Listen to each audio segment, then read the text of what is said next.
apabila kita beramalan mengamalkan salawat, akan tetapi kita tidak merasakan apa yang dinamakan berkah di dunia ataupun mungkin syafaat nanti di akhirat.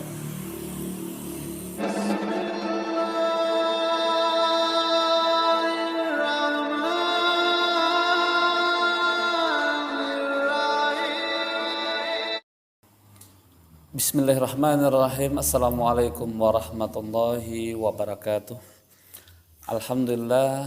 Alhamdulillahirabbil alamin. Wassalatu wassalamu ala asrafil anbiya'i wal mursalin sayyidina wa maulana Muhammadin wa ala alihi washabihi ajmain, amma ba'd.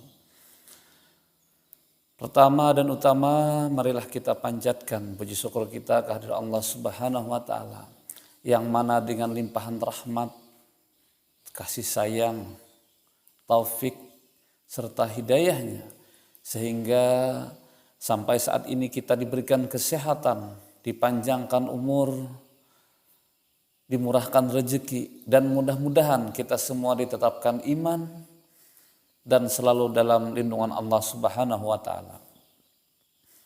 Salawat dan salam semoga selalu tercurah kepada junjungan kita Nabi besar Muhammad sallallahu alaihi wasallam.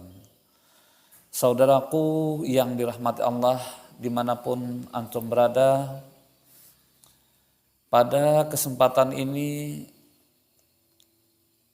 izinkan saya menyampaikan ada beberapa hal yang mana apabila kita beramalan mengamalkan salawat, akan tetapi kita tidak merasakan apa yang dinamakan berkah di dunia ataupun mungkin syafaat nanti di akhirat.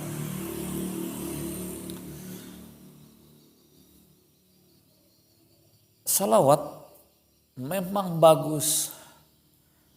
Salawat adalah amalan yang apabila kita mengamalkannya, sudah barang tentu apabila kita satu kali mengamalkan, dibalas oleh Allah 10 kali.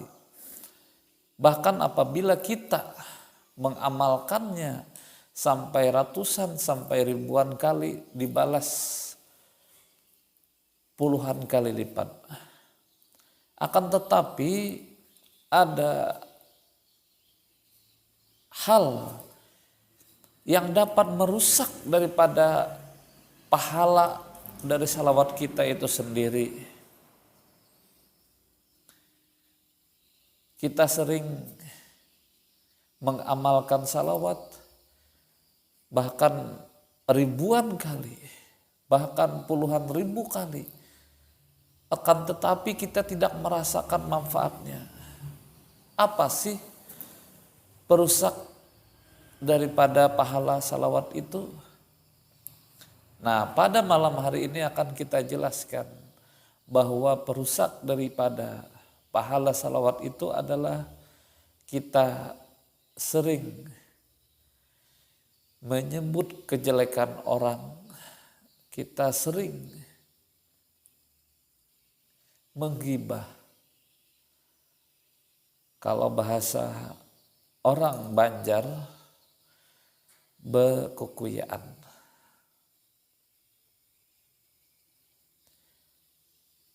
Apabila kita sering menggibah, kita sering mencari aib, mencari celah orang lain, akibatnya sebanyak apapun pahala kita,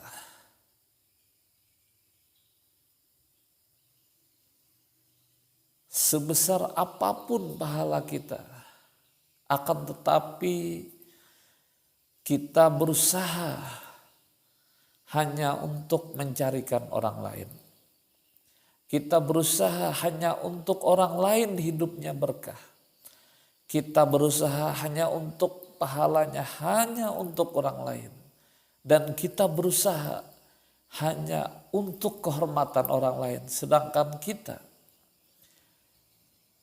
sia-sia belaka.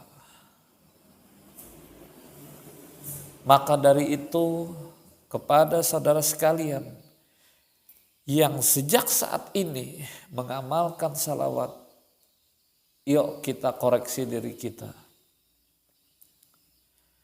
Apakah setelah kita bersalawat hati kita menjadi tenang? Apakah setelah kita bersalawat kehidupan kita akan lebih baik, akan lebih berkah? Apakah setelah kita bersalawat pribadi kita akan berubah menjadi pribadi yang baik atau sebaliknya? Setelah kita bersalawat pribadi kita menjadi pribadi yang gersang. Setelah kita bersalawat kita menjadi, mohon maaf, sesuatu yang tidak baik dan lain sebagainya. Kalau itu terjadi, yuk kita tengok ke belakang. Pernahkah kita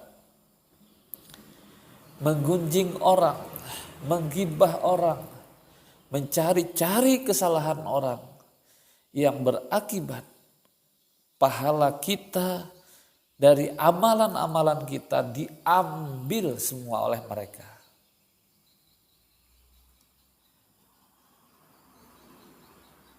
Pertanyaannya, begitu mudahkah mereka mengambil pahala kita? Jawabannya iya, tapi tidak semudah yang kita bayangkan. Ada salah satu riwayat, ada seorang guru yang mana guru ini sering kali disebut kejelekannya oleh para murid-muridnya. Banyak muridnya yang menyebut, wah guru ini kekurangannya ini dan lain sebagainya.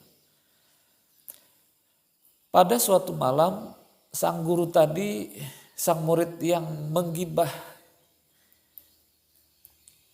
sang murid yang menggunjing tadi bermimpi bahwa dia masuk neraka. Padahal dia merasa banyak amalan dia, banyak salawat dia, banyak kegiatan-kegiatan dia yang bermanfaat untuk agama. Setelah ditelusuri ternyata dia menggunjing gurunya sendiri. Apa yang terjadi? Besoknya dia bangun dan minta maaf. Setelah dia minta maaf, kata gurunya, kalau kamu minta maaf, ada salah satu syarat yang harus kamu lakukan.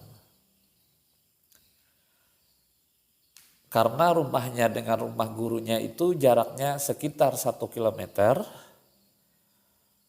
Jadi kamu pulang nanti tidak usah pakai sepeda motor, kamu pulang nanti cukup jalan kaki, tapi itu ada kemoceng dari bulu ayam, silahkan sambil kamu pulang nanti kamu lepaskan satu-satu. Nah, setelah nanti sampai di rumah, balik lagi, cari lagi kemoceng yang kamu lepaskan bulu ayam tadi, kumpulkan, masukkan ke kantong kresek atau ke tempat apapun yang sekiranya bisa terkumpul.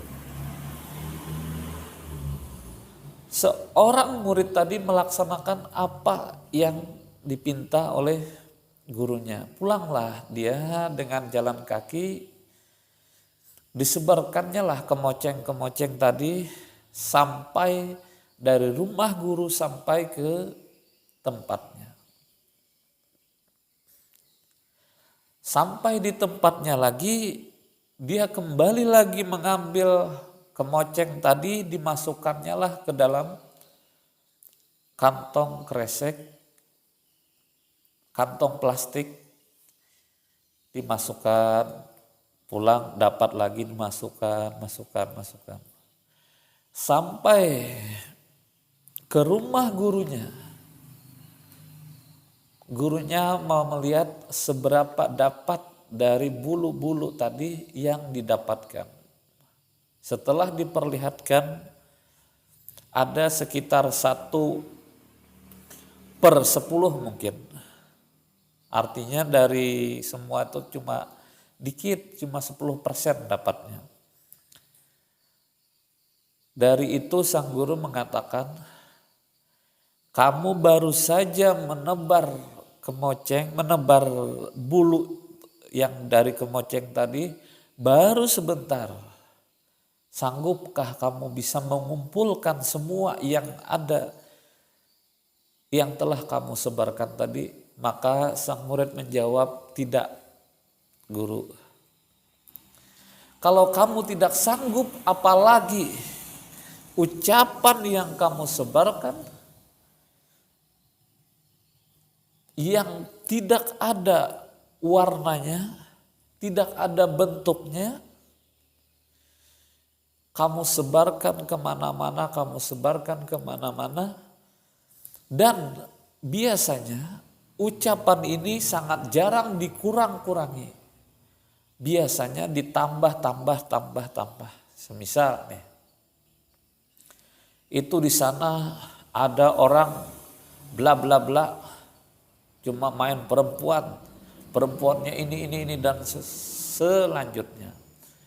Akhirnya apa yang terjadi? Yang mendengar dari cerita ini akan bercerita lagi ke lain orang, akan bercerita sebanyak-banyaknya, yang berakibat cerita itu akan ngambang, akan semakin banyak, menyebar.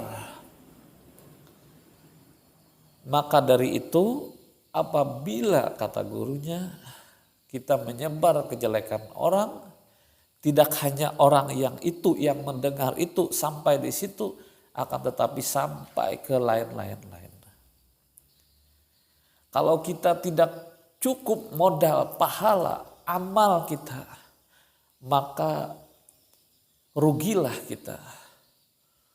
Rasulullah SAW pernah bertanya kepada para sahabatnya, siapakah orang yang rugi? Banyak sahabat yang bertanya, yang menjawab, orang yang rugi adalah orang yang tidak mempunyai dirham, orang yang tidak mempunyai uang, orang yang tidak mempunyai kekayaan, orang yang tidak mempunyai kedudukan dan lain sebagainya. Akan tetapi dijawab oleh Rasulullah, orang yang rugi adalah orang yang bersusah payah mencari pahala terus diserahkan ke orang lain, yaitu orang yang gemar menggunjing orang. Maka dari itu saudaraku sekalian, kalau antum sekalian beramalan salawat, ditahan mulut kita dari menggunjing orang, menggibah orang, menghina orang, apalagi memfitnah orang. Al-fitnatu asyaddu minal qatl. Maka dari itu, yuk kita sama-sama menjaga hati kita, menjaga mulut kita, menjaga anggota tubuh kita dari hal-hal yang dapat merugikan kita sendiri dan orang lain. Agar amalan salawat kita cepat mendapatkan hasil, baik hasil di dunia berupa keberkahan hidup maupun hasil nanti di akhirat berupa kita mendapatkan syafaat dari Rasulullah SAW. Mudah-mudahan video ini ada manfaatnya. Salah khilaf mohon maaf. Wabillahi taufiq wal hidayah. Wassalamualaikum warahmatullahi wabarakatuh.